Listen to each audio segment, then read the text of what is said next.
하나님이 오늘 우리에게 주시는 말씀 이사야 1장 1절부터 17절에 있는 말씀입니다.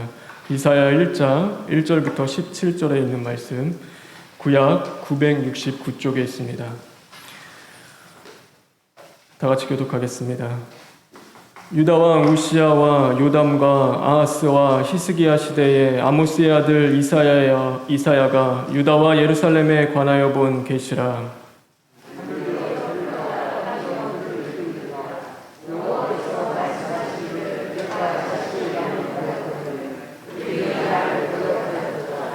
소는 그 임자를 알고 나귀도 그 주인의 구유를 알건만은 이스라엘은 알지 못하고 나의 백성은 깨닫지 못하는도다 하셨도다.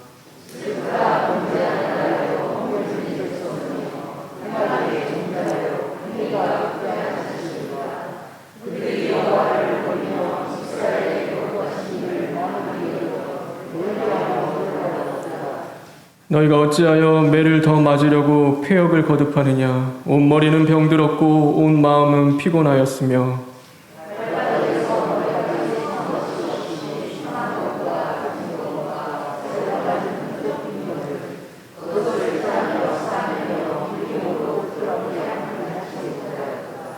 너희의 땅은 황폐하였고 너희의 성읍은 불에 탔고 너희의 토지는 너희 목전에서 이방인에게 삼켜졌으며 이방인에게 파괴됨 같이 황폐하였고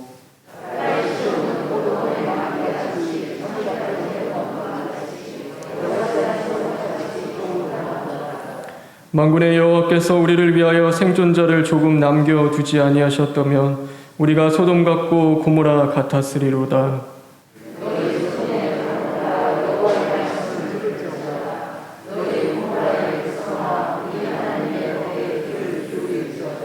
여호와께서 말씀하시되 너희의 무수한 재물이 내게 무엇이 유익하뇨? 나는 순양의 번제와 살찐 짐승의 기름에 배불렀고 나는 수송아지나 어린 양이나 순염소의 피를 기뻐하지 아니하노라.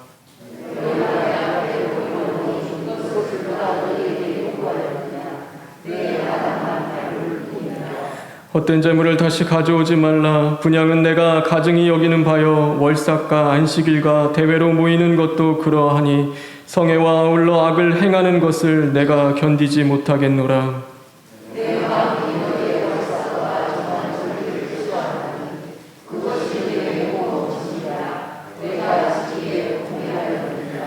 너희가 손을 펼 때 내가 내 눈을 너희에게 가리고 너희가 많이 기도할지라도 내가 듣지 아니하리니 이는 너희의 손에 피가 가득함이라.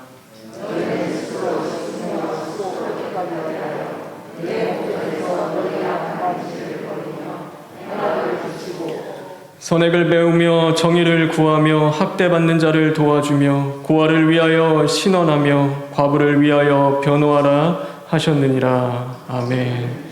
15절부터 17절에 있는 말씀을 읽겠습니다.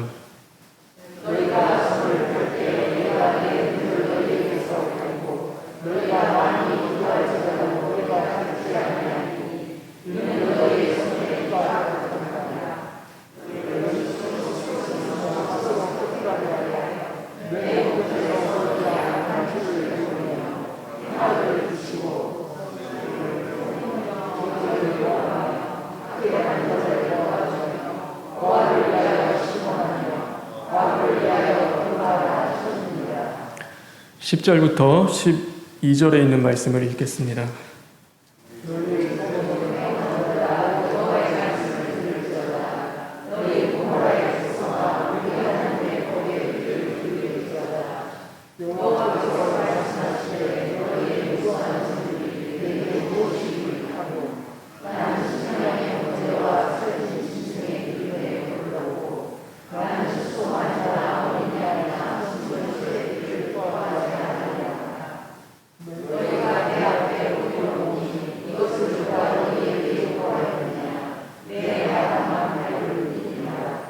팔 8절에 있는 말씀을 읽겠습니다.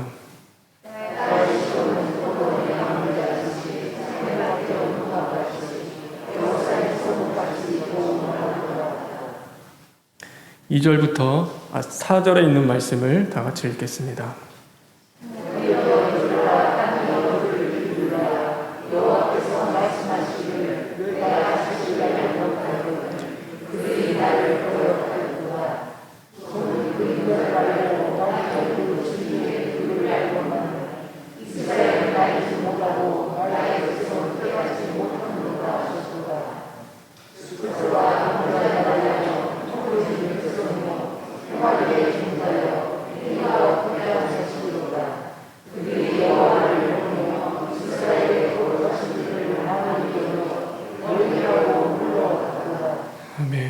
손은 알고 이스라엘은 알지 못하고 라는 제목으로 하나님의 말씀을 함께 나누겠습니다.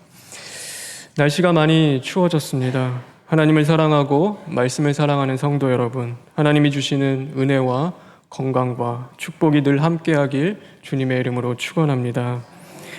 며칠 전 교회에 기도하러 올라가기 위해 주섬주섬 옷을 챙겨 입었습니다. 그런데 날씨가 추웠는지 그 어느 때보다도 꽤 쌀쌀하다라는 것을 느끼게 되었습니다.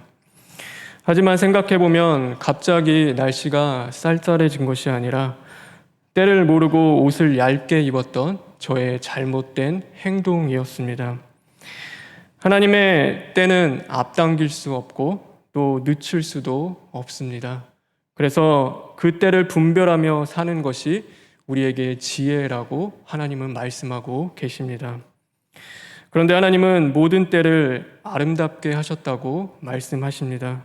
그러므로 그 때에 맞는 아름다움을 가지고 살아가는 것 또한 우리가 분별하는 지혜 중에 하나일 것입니다. 아이는 해맑게 웃을 때 아름답습니다. 노년은 오랜 경험에서 배어나오는 그 지혜가 빛날 때 아름다운 것입니다. 학생은 배울 때 아름답고 선생님은 가르칠 때 아름답습니다. 성도는 하나님의 말씀을 이루기 위해 기도로 몸부림칠 때가 가장 아름다운 것입니다. 무엇보다 성도가 하나님 안에 있다면 우리의 모든 때는 아름다운 때가 되어집니다. 울 수밖에 없는 때에도 아름다움이 담겨 있습니다. 병에 시달릴 때에도 실패의 쓰라림 속에서도 하나님이 주시는 그 아름다움이 있는 것입니다. 하지만 그런 아름다움을 보기 위해서 우리에게 필요한 한 가지가 있습니다. 그것은 바로 하나님이 내 삶의 주인이 되신다는 그 확고한 믿음입니다. 그 믿음이 없다면 우리는 다른 때를 바라보며 자기의 때를 살지 못하는 그런 어리석음에 빠지게 되는 것입니다. 때를 놓치는 열매는 무르익지 못하고 덜 익은 열매가 되고 맙니다. 하나님의 사람도 마찬가지입니다. 때가 되면 무르익어야 합니다. 우리의 신앙이 자라야 하고 믿음이 자라야 하고 기도가 자라야 합니다. 하지만 자기 때를 살지 못하면 우리는 덜된 놈이 되고 마는 것입니다. 여전히 고집스럽습니다. 자기의 주장과 생각을 버리지 못합니다. 자신 발견 못하는 것을 넘어 하나님을 알다보지 못하는 것입니다. 자신의 생명이 어디에 있는지조차 알지 못하는 그 어리석음에 우리가 빠지게 되는 것이죠. 소는 자신의 주인이 누구인지 잘 압니다. 그런데 소보다도 미련하다고 여겨지는 그 나귀도 자신의 밥그릇만큼은 누구보다도 잘 알고 있습니다. 그런데 하나님의 백성인 이스라엘만큼은 삶의 주인이시며 생명의 근원이신 그 하나님을 도무지 알지 못하는 것입니다. 그러므로 망하였습니다. 하나님 아는 지식이 없으므로 그들이 망하게 된 것입니다. 이사야 선지자 때 유다는 두 가지의 큰 재앙을 경험하게 됩니다. 그 한 가지는 북이스라엘의 연합군의 침략이었고 나머지 하나는 아수르 군대의 침략이었습니다. 그 사건을 통하여 그들의 믿음이 견고해지고 또 하나님을 향한 그들의 그 발걸음이 더욱 주님께 매달리며 이제는 하나님을 의지하면 좋을 텐데 그들은 그렇게 하지 않았습니다. 그 사건을 통하여 그들은 이방 사람들과 자신들의 처지를 비교하기 시작했습니다. 그리고 자신의 집조차 지키지 못하는 것처럼 보여지는 그 여호와 하나님의 약속과 말씀이 이제는 그 심령에서 떠나기 시작했습니다. 그리고 하나님을 의심하며 그 하나님을 믿지 못하는 자리까지 그들이 나아갔습니다. 결국 그들은 넘지 말아야 할 그 선을 넘어서게 됩니다. 하나님의 말씀을 붙잡고 기도로 몸부림쳐야 할 가장 아름다운 때에 다른 우상을 쫓는 그 어리석음에 그들이 빠지게 된 것입니다. 그러므로 그들의 나중 형편이 전보다 더욱 험하게 되고 맙니다. 성경은 오늘 그들의 모습을 가리켜 소돔과 고모라와 같다고 말씀하고 있습니다. 소돔과 고모라의 그 악함이 오늘 이스라엘 백성들의 그 모습이었기 때문입니다. 소돔의 죄는 남색하는 것이었습니다. 그러나 그들 가운데 도사리는 근본적인 죄는 자신의 그 이익과 욕망을 위하여서 다른 사람을 수단 삼는 것에 있었습니다. 이웃은 사랑의 대상이 아니라 자신들의 그 욕망을 채울 도구로 변할 뿐이었습니다. 성민과 존중은 사라지고 언제나 서로의 그 다툼과 거짓만이 그 안에 가득하였습니다. 얼마 전에 택배기사가 스스로 자신의 목숨을 끊게 되는 그런 안타까운 기사를 접하게 되었습니다. 그런데 그 사건은 소돔과 고모라 같은 이 세상 속에서 안일하게 살아가던 제 영혼에게 경적을 울리는 것처럼 느껴지고 다가왔습니다. 택배기사가 되기 위하여 회사에 지불해야 했던 높은 권리금은 그의 고된 노동을 무색하게 만들었습니다. 그가 정작 손에 쥐는 돈은 한 달에 채 200만 원도 되지 않았기 때문입니다. 부당한 대우에 퇴사를 요청했으나 그것마저도 받아들여지지 않았습니다. 그는 누구보다도 열심히 일했습니다. 그러나 그 회사는 그를 이익을 위한 수단으로밖에 여기지 않았던 것입니다. 마땅히 받아야 할 목조차 제대로 주지 않았습니다. 직장은 그 삶을 이어가는데 든든한 버팀목이 되어주지 못한 것입니다. 오히려 살아가야 할 일말의 희망조차도 빼앗아 버리는 그 악한 일을 그에게 저지르고 말았던 것입니다.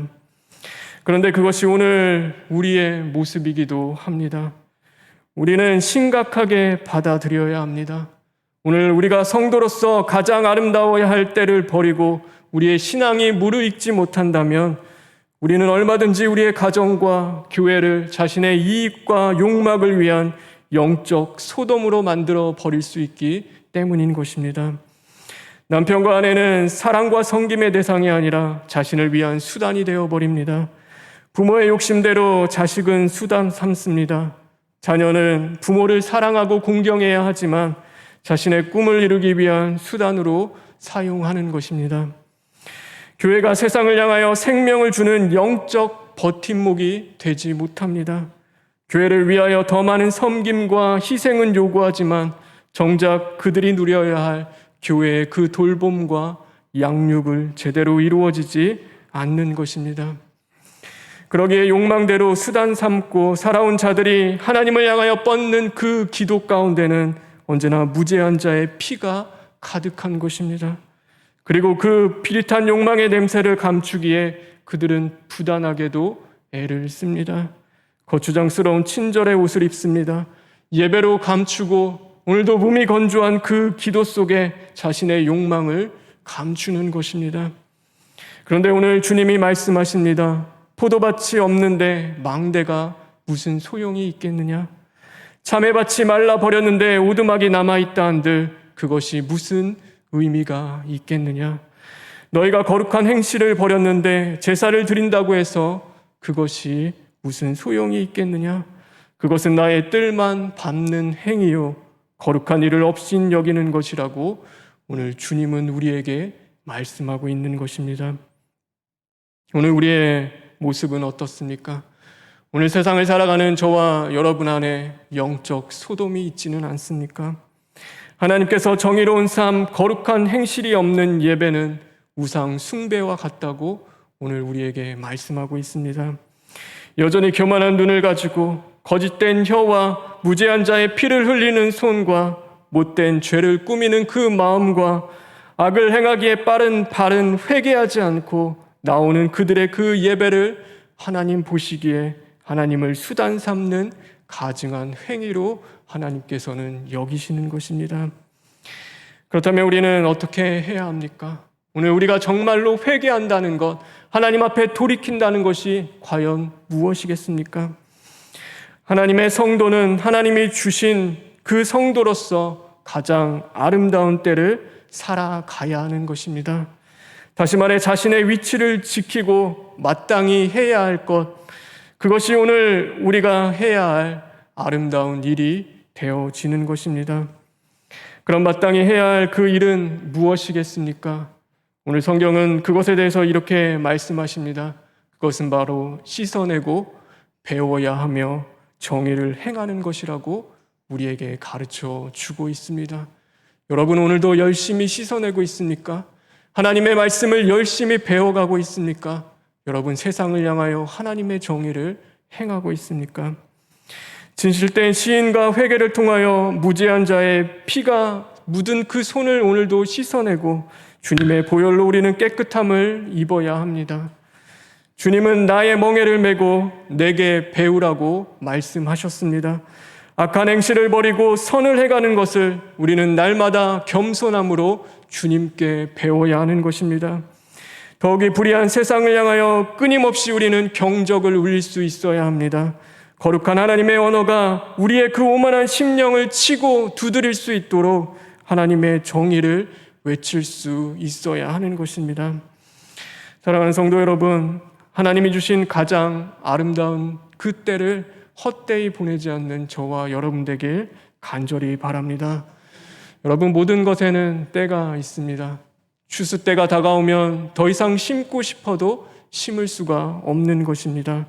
오늘도 열심히 씻어내고 배우고 정의를 행하십시오.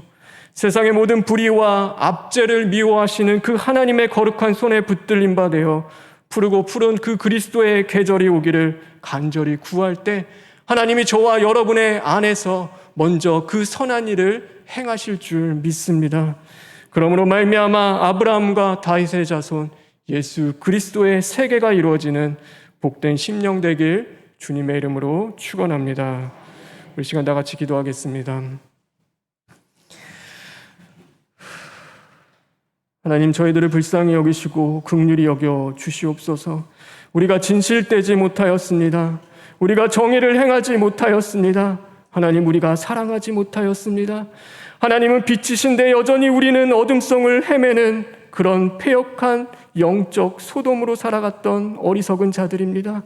하나님, 오늘도 우리를 불쌍히 여기시고 긍휼히 여기셔서 주님의 보혈로 깨끗함을 받을 수 있는 심령 되게 하여 주시옵소서. 하나님, 열심을 다하여 하나님의 말씀을 배우며 우리 안에 선한 일들을 행할 수 있는 자들 되게 하여 주시옵소서. 깨어 부르짖는 자들 되어서 이제는 저 세상을 향하여 거룩한 그 경적을 울릴 수 있는 그런 복된 심령들 될 수 있도록 주님 만들어 주시옵소서. 모든 것 주님께 부탁드리며 예수님의 이름으로 기도합니다. 아멘.